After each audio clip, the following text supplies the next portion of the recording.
UP विधानसभा चुनाव की तारीखों का ऐलान हो जाने के बाद प्रदेश में चुनावी सरगर्मियां तेज हो गई हैं। सभी पार्टियां अपने अपने स्तर पर चुनावी तैयारियों में जुट गई हैं। इसी बीच आरएसएस प्रवक्ता मोहन वैद्य का आरक्षण पर बयान आया है। मोहन वैद्य का बयान ऐसे समय आया है जब 5 राज्यों में होने वाले चुनाव शुरू होने में बहुत ही कम वक्त रह गया है। मनमोहन वैद्य ने एक बार फिर आरक्षण को लेकर सवाल खड़ा किया है। मनमोहन वैद्य ने जयपुर लिटरेचर फेस्ट में कहा कि आरक्षण की व्यवस्था खत्म होनी चाहिए और हर नागरिक को समान अवसर मिलने चाहिए। मनमोहन वैद्य यहीं नहीं रुके, उन्होंने आगे कहा कि आरक्षण से अलगाववाद बढ़ता है। आरक्षण का विषय भारत में एक शेड्यूल ट्राइब के लिए एक अलग संदर्भ में आया है। इस हमारे समाज के बांधवों को हमने सैकड़ों साल तक सम्मान से, सुविधाओं से, शिक्षा से वंचित रखा है। ये बहुत अन्याय हुआ है, ये एकदम गलत हुआ है। उसका परिमार्जन करने की जिम्मेदारी हमारी है। एक पर्टिकुलर कास्ट में पैदा होने का उनको सबसे दूर रखा गया, ये ठीक नहीं है।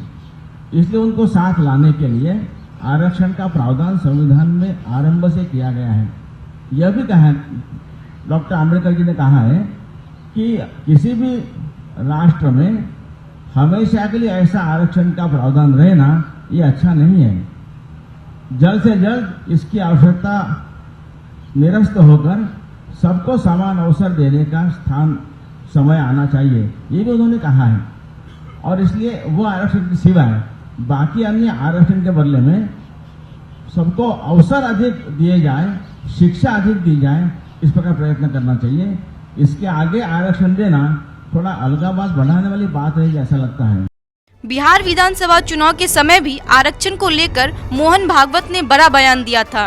बिहार विधानसभा चुनाव के वक्त मोहन भागवत ने आरक्षण पर बोलते हुए कहा था कि आरक्षण की समीक्षा होनी चाहिए। आरक्षण का मुद्दा शुरू से ही संवेदनशील रहा है।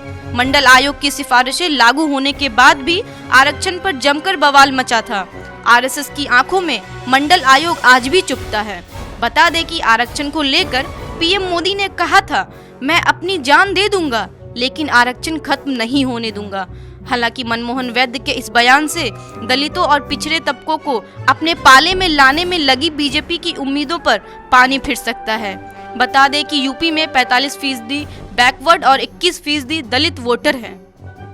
वरिष्ठ पत्रकार दिलीप मंडल अपने फेसबुक पन्ने पर लिखते हैं कि अन्यायपूर्ण तरीके से मुसलमानों को एससी आरक्षण से वंचित रखा गया, फिर भी किसी भी मुसलमान संगठन ने आरक्षण का विरोध नहीं किया।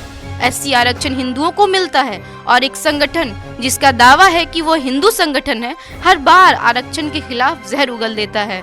एससी के लोगों को दुश्मन और दोस्त की पहचान कर लेनी चाहिए। तो वहीं दिलीप मंडल अपने दूसरे फेसबुक पोस्ट में लिखते हैं कि 85% हिंदू आबादी आरक्षण के दायरे में है। आरक्षण विरोधी प्रकारांतर में हिंदू विरोधी है। संघ हिंदू विरोधी संगठन है। संघ ब्राह्मण पुरुषों का संगठन है।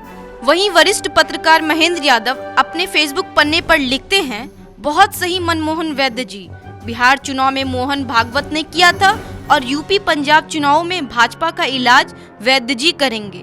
Bureau report, national Dastak.